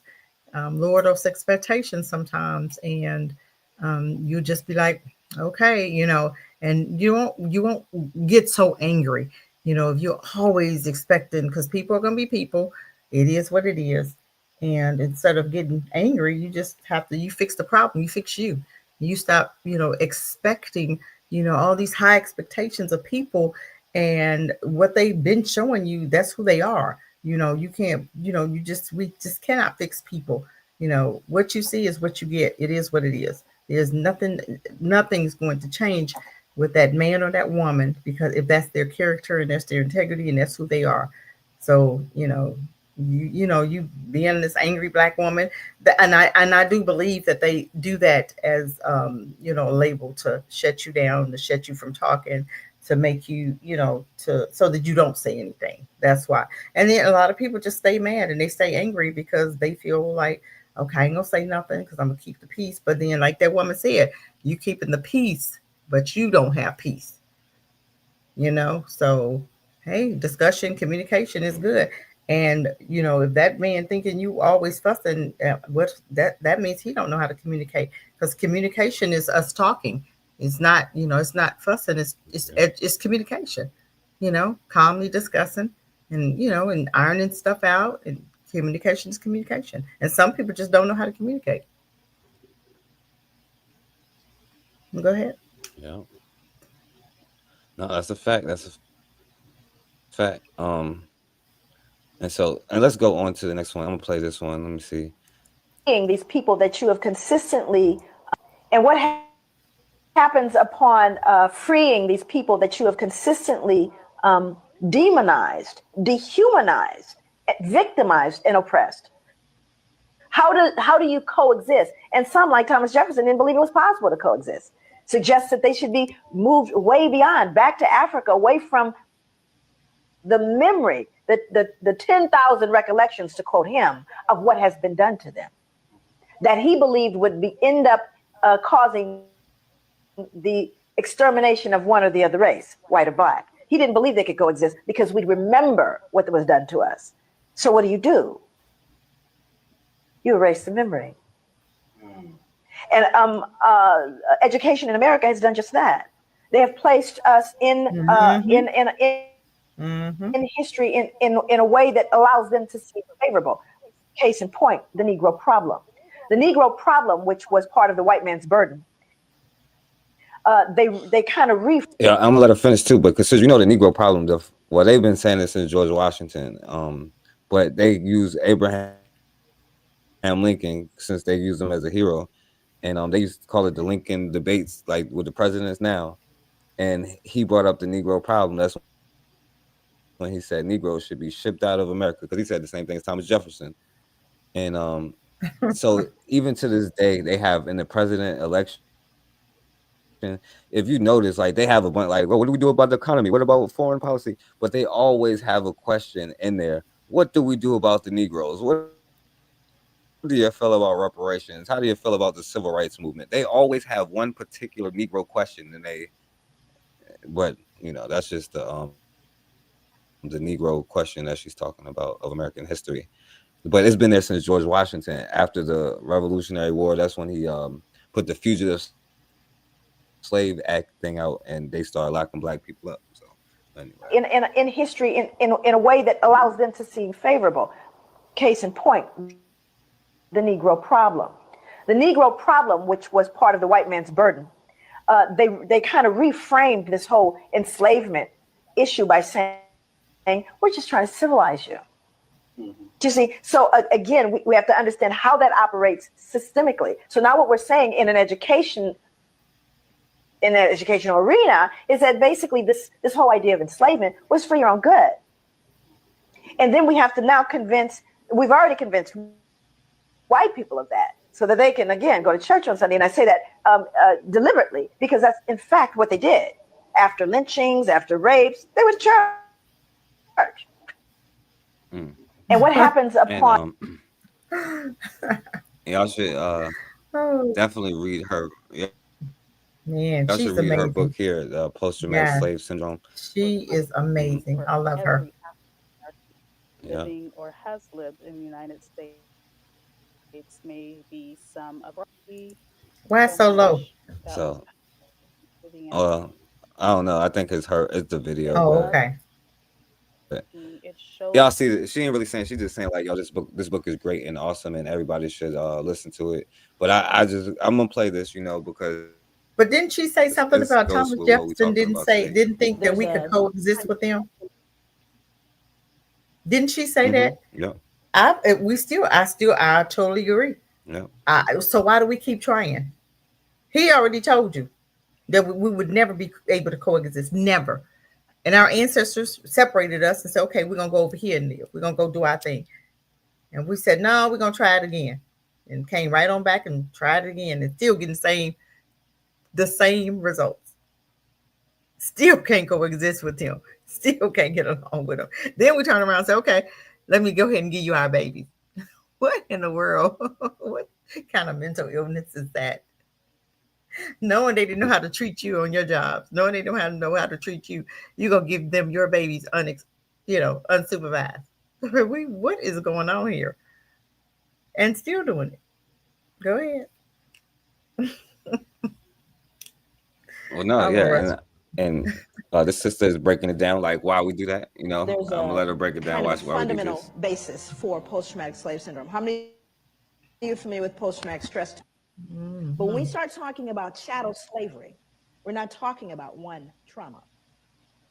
We're not talking about a specific event. We're talking about generations of trauma with no intervention. Mm-hmm. Based on what I know of nations, tobacco and the Caribbean, what I know about American chattel slavery and the plantations there, does anyone right now ever recall health assistance to slaves? Anybody remember sending in the therapist after I? Well, I will say this, doctor. Nowadays, as slaves, we can get insurance and go to a therapist. You can go to a black therapist, but you're still a slave. So yeah, there is documented. So slaves can get mental health now. So y'all should actually do that. If you have insurance, you might can get free. Absolutely. If you got EAP, go. Sessions. So yes, free sessions. You can get as many sessions. They'll give you 3 at a time. So go for free. I'm just saying. And it, like I went for free. Mm-hmm. And I went to a black man and he helped me a whole lot, because but don't stop. I was saying like, yo, I always got to do this and do this. And he was like, yeah. And he was telling me like, bro, he was like, I understand like the stress, but did you stop and realize like maybe you have a lot of responsibility because you're good at what you do? Mm-hmm. And have you ever stopped to give yourself credit for being good at what you do before you go on to demonizing yourself? And that's changed a whole lot for me. You know? But don't stop continuously. I mean, I've been gone for years continuously. I may stop for a minute, and then when I feel like, okay, I need to go back, I go right back. And then, don't stop. Continue. You can only get better. Yeah, don't stop. Yeah, so if you have insurance, check it out. You can get it's free. It for free. So, all right. Sold off your son, daughter, raped folks. At any point. Never. Second question. After slavery was officially over, now you're free. Anybody remember it then? We know it's been rough, it's been deep for you, it's been difficult. We're gonna do a little group therapy. Anybody remember that?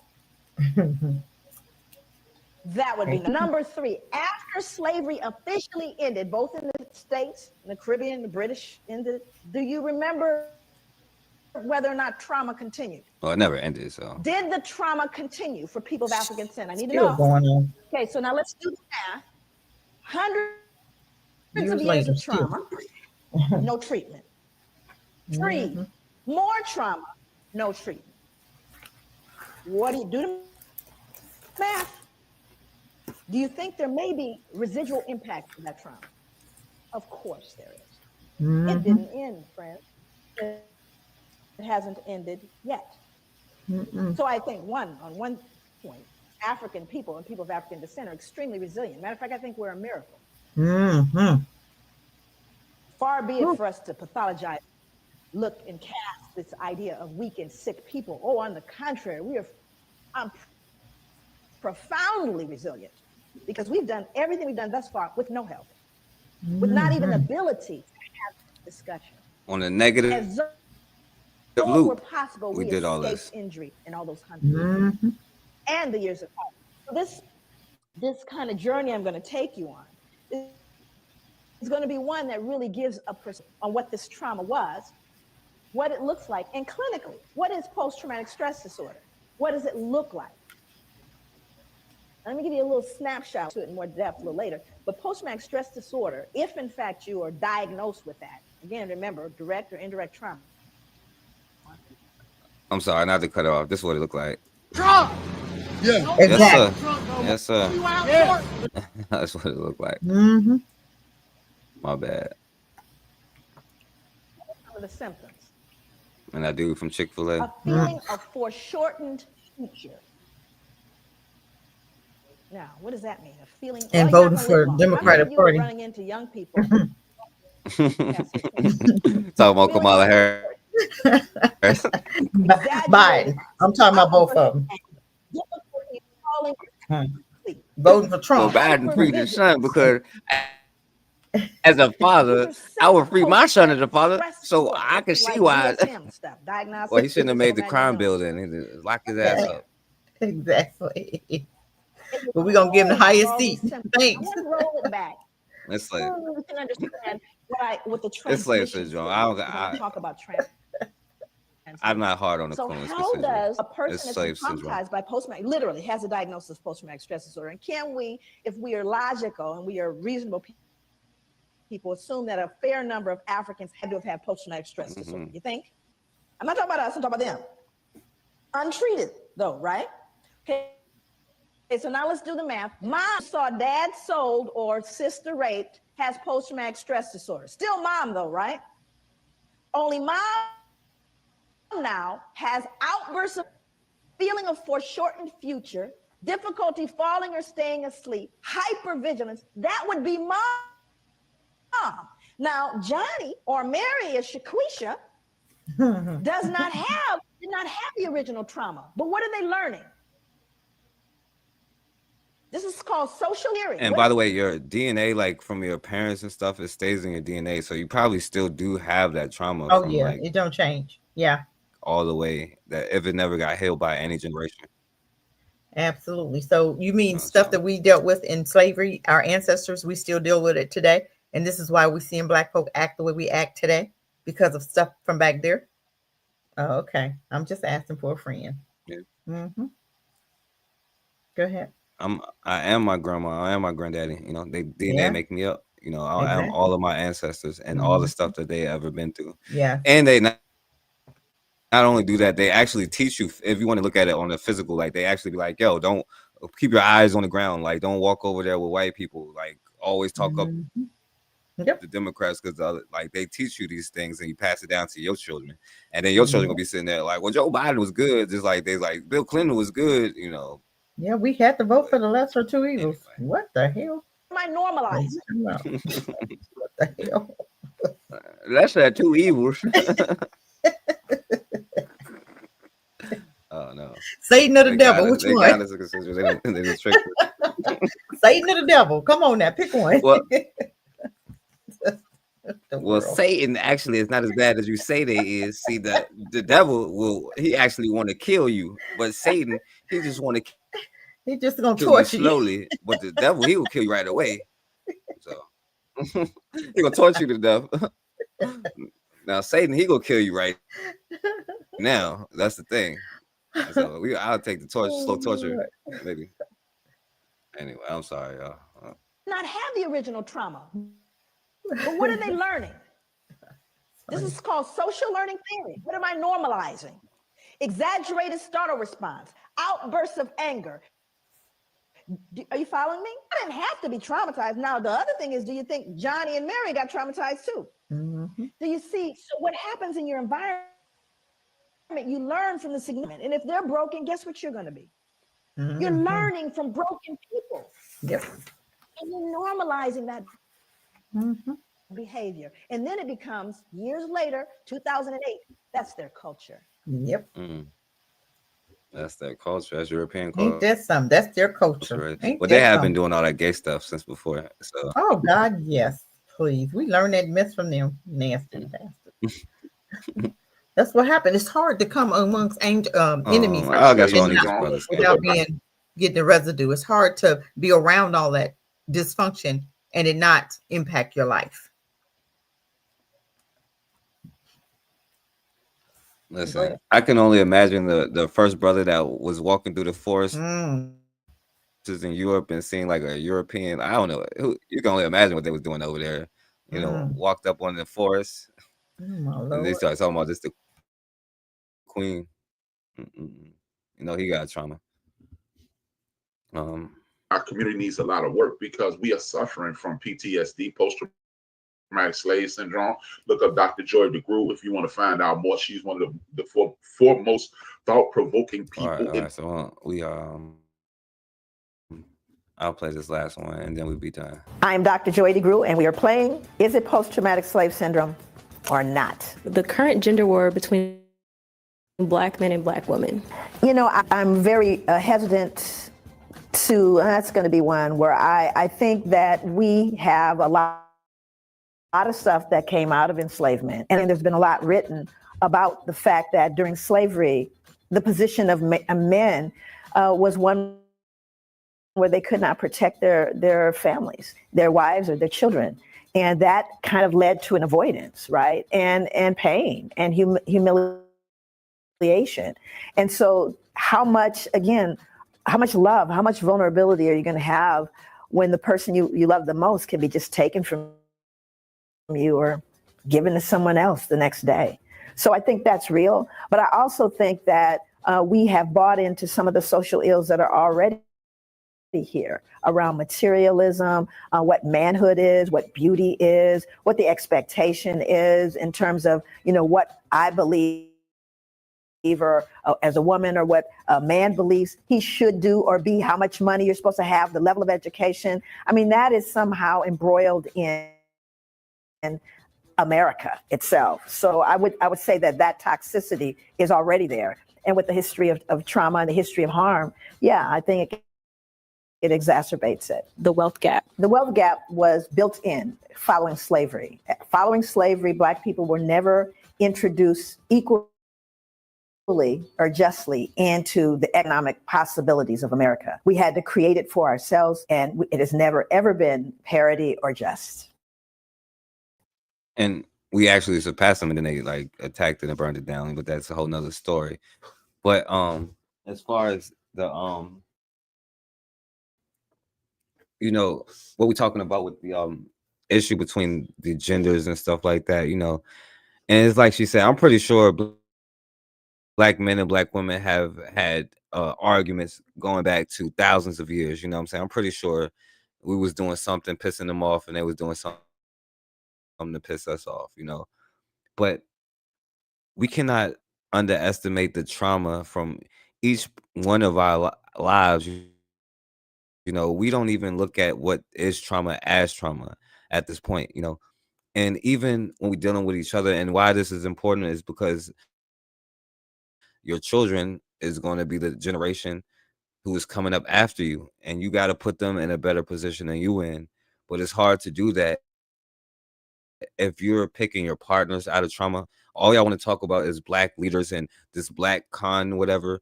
But a lot of people follow them is because they don't know what a leader looks like, and they're following things that they know, which is trauma, which has been manufactured from the beginning of time.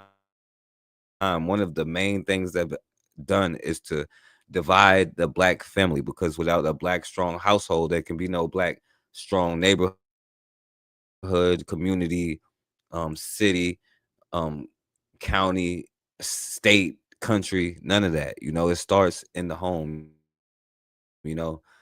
and although we had arguments, I don't think the arguments that we have today are necessarily our issues, and feminism and all that stuff is our talking points, and patriarchy and all that stuff is our talking points, but the trauma of it all, you end up picking and making decisions from the trauma that you have already had, so I don't know what you think about this though, Cassidra. Shouts out to Raw in the building. Appreciate you coming through, Raw. Appreciate it.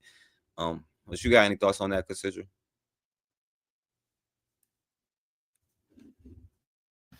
She's talking truth. I love it. I totally agree.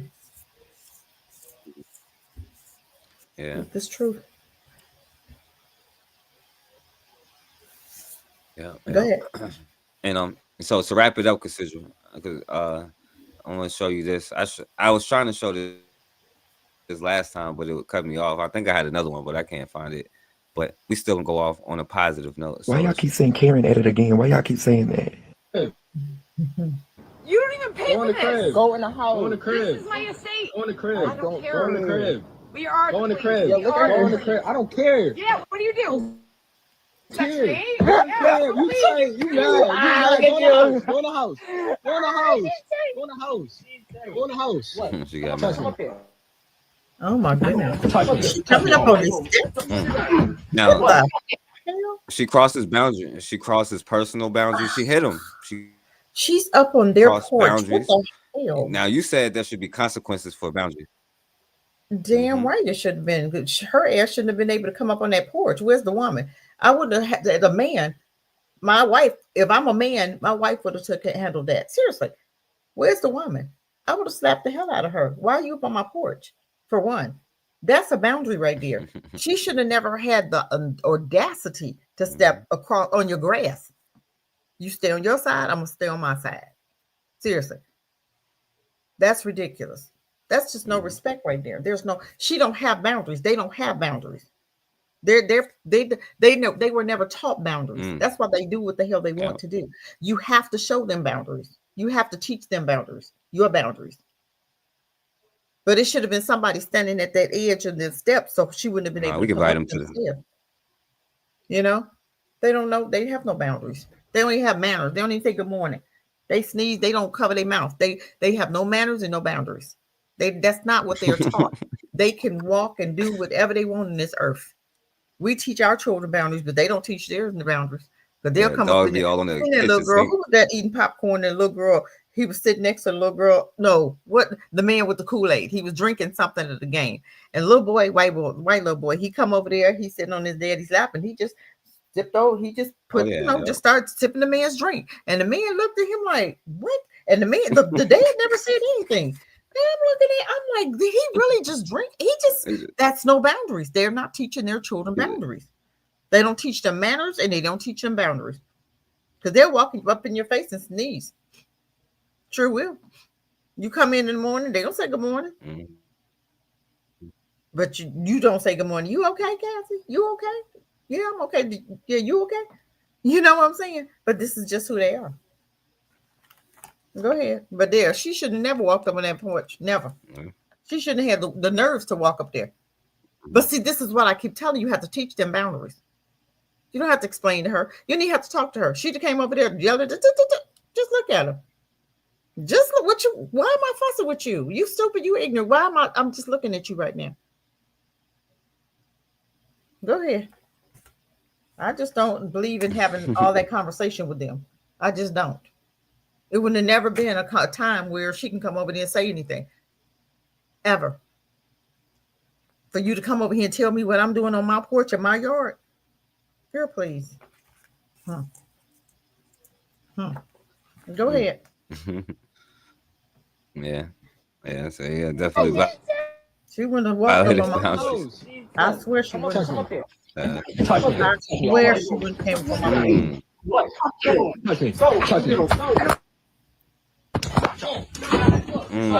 Oh wow! Good job. Good job. There's consequences for Good job. consequences for boundaries. Get off my porch. Get off my porch.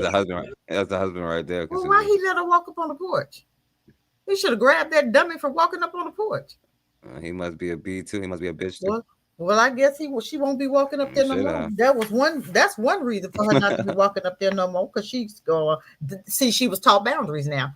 Don't go up on nobody's porch. See, these white folk tend not to keep their hands to themselves. Just like that Anthony boy. The little white boy touched him. He had to do what he needed to do, right? But they mad. Teach your children to keep their hands to themselves. These grown folk, this is a grown woman. She should have known better. She needed to be knocked the hell out. Hopefully she don't wake up to next week. Well, I mean, I'm Cassidra said the only thing they understand is violence. That's it. And talking ain't gonna help.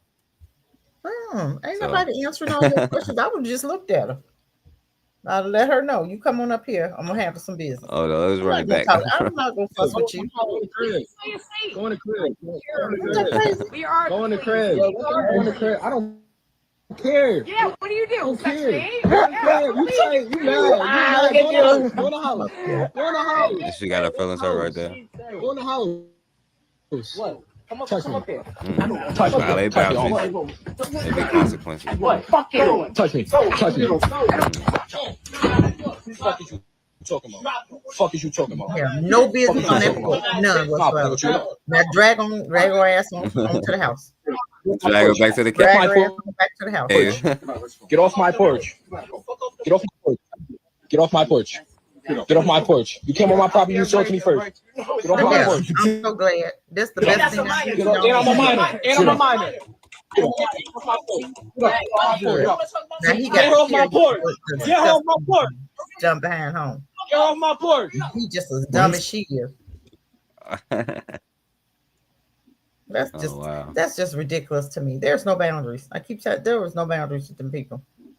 They do what the heck they want to do and want you to sit up there and compromise with them and go along with their nonsense. Then when you slap the hell out of them, then you wrong. Just like the white boy that was calling black folk nigga. And what happened? They beat him down, but they was wrong. But didn't nobody say nothing when he was up there being disrespectful. People ain't tolerating that no more. People ain't tolerating that no more. You're going to see a whole lot more of them get knocked the hell out. Because black folk tired. And we've been telling you for years, we tired. Stay away from us, we tired. And every chance they get, here they come running their mouth. Here come a Karen, here come a Ken. They got to get knocked the hell out for them to respect your boundaries. I guarantee you she won't go back on that porch no more. What you bet? I guarantee you she won't step foot on that yard no more. Why she had to get slapped the hell down before she sat down, before she stayed her distance. Why? Because they so used to, America has taught them that you can do whatever you want to them and there's no consequences. So when you have one that show her consequences, they wrong, but not her. Her husband was out there. He should have never let her on that porch. He should have been like, honey, come on in the house. What's wrong with you? Come on here. Why you going over there? Because I don't want to get beat up too. You finna get me beat up because you got a loud mouth. She thought he was going to protect her. He's trying to drag her back. Let me go get a drag my wife home. We dragged this fool home. She done went up on their porch. What in the world? What makes you think you're going to get away with that? You walking up on somebody else's porch and didn't expect to get knocked out? Shoot, that's the best thing I've seen tonight. That's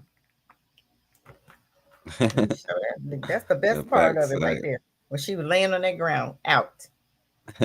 Go back on their porch again. I guarantee she won't. You can't even pay her to go up on that porch now. But why did that have to happen? Why couldn't she respect their boundaries? Facts. Yeah. Yeah.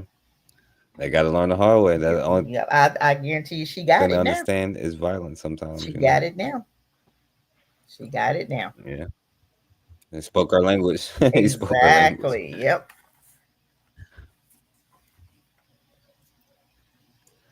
Yeah. So, Cassidra, so what you think about everything that we talked about tonight? This was I think it was a really good one. You know what I'm saying? People ain't really say too much. Shouts out to everybody that spoke in here. But. Yes. Thanks for coming.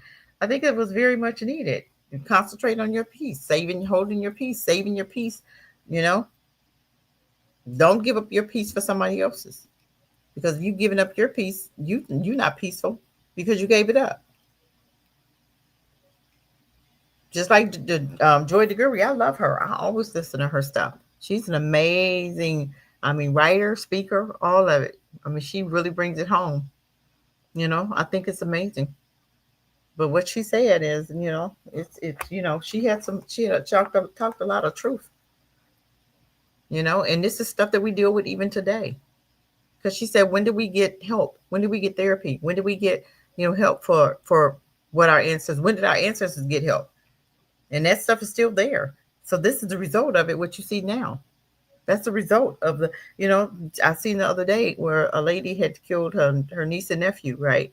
That's trauma. Where'd that come from? Where'd that come from? Why was she so angry? Why was she so mad at them babies? That's stuff in our DNA. We didn't used to kill our kids. We didn't used to beat on our kids. And, we didn't used to do stuff to our kids like that. It's a lot of stuff in our DNA. But this was a great show. Thank you. Thank you for the opportunity. I appreciate it. No, I appreciate you for even coming on and like talking about this. And first off, shouts out to Matron in the building. Y'all subscribe to Matron. Yes. And she will be live tomorrow, I think. Or y'all subscribe and just hit the thing so y'all can catch her, because like y'all really need to be listening to her readings. There's a lot you can learn. Shouts out to Raw was in the building. I appreciate you coming through, Raw. Shouts out to my brother Anthony in the building. Appreciate you listening, my brother. Yes, welcome. As always, you definitely come up next time. Shouts out to my brother Koku. Koku, you should come up here too, bro. Koku's smart as hell, consider. I know.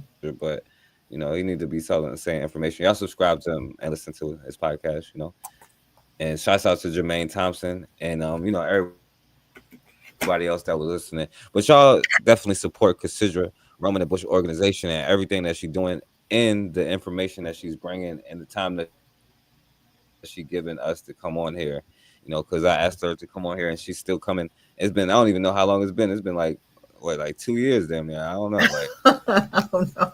A year or 2 years. I don't even know, but she comes still every time. So I appreciate you, considering time be going by fast. I don't even know how long it's been. I don't know either. But it's a great, I love it. I love it. Yeah. I'll keep coming. And, even when I move, I'm still coming. Yeah, and I gotta definitely appreciate that. And y'all support Cassidra. Y'all see Cash App at Cassidra, and y'all support Roman and Bush organization. And I guess for the last words, I'm gonna let this sister who has been going in all night have the last words, y'all. A podcast. What's it called? The Vault. Okay. Recently. Oh, by the way, and I remember. This is actually this brother. So shout out to this brother here, who passed away, Michael Jamal Warner. This is his podcast, and he got her on here. So That's so interesting. So I didn't even know he had a podcast. Yeah, me neither. And he had her on it, and it's like a black podcast. Yes, man, we missed a good thing, didn't we? I didn't even know. Shout out to him. Yes, he was black first. I love it. Mm-hmm. And I was on a podcast. What's it called? The Vault. Okay. Recently, and I remember, and I was telling them about me wanting to always work with youth, because I go to audience and folks, they're the who's who, and they're the, the folks. Some of the folks that what Randall Robinson would say, came to do good, but stayed to do well. At Virginia Virtual Academy. Yeah, I cut off at a good point too. Sorry. And that's what happens to leadership. Came to do good, but stayed to do well. I'm gonna get mine. And we have a I'm gonna get mine kind of mentality. And so when I travel to different places and people will, ask me to speak, I said, please get me an audience that has young people, 11th, 12th graders. So I was in Memphis, and I said, look, I want to talk. I'm here 3 days. Give me some time. They found 150, 150 11th and 12th grade. It was wonderful. And they gave me kind of half a day to work with. Wow. And of course, I was going to be talking to the larger audience, the adults, about historical trauma, which is heavy. If you come through, it's intense. And I usually am very careful when I'm working with young people because it's pretty hard hitting. I said, but let me tell them a little bit about some things that I know, historical things I knew they didn't know. And so I started off with them. And these are kids that are in programs, kind of to lift kids up that have been struggling or in, families are having difficulty. These are great kids, brilliant kids. And I said, how many of you have been in a relay race? Right. I just wanted to start on the ground, something they could relate to, right? I said, what's the most important job of the first lady? They said, get out fast. You want to get out fast. I said, why you want to get out fast? Because you baton to the next person. I said, what is the worst thing you could do? They said, drop the baton. I said, my generation dropped it. I'm here to put it back in your You hear that, hands. Bakar? Because you see, they can't hit the tape. I'm not going to hit the tape. Won't be around to hit the tape. But I know they won't if they don't know there's a race.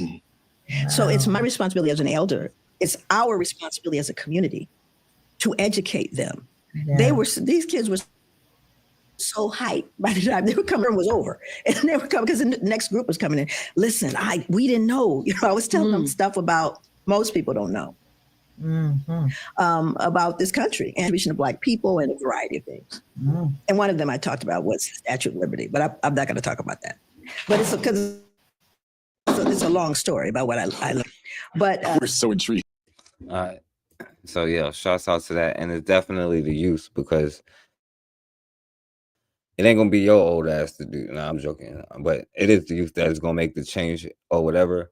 But it starts with yourself, educating yourself, and then educating your child in the right way and putting them in the right path. So shouts out to all of y'all for listening. I appreciate you for Cassidra for coming on here too. So well, we'll do it again next week, next Wednesday. Seek Therapy, if you got info.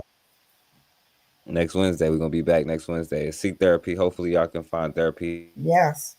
Until So then, important. especially if you got it for free. I can understand if you don't get it for free, but if not, then try, But as always, man, we have got to start standing for something, or we're gonna keep falling for anything. Peace, family.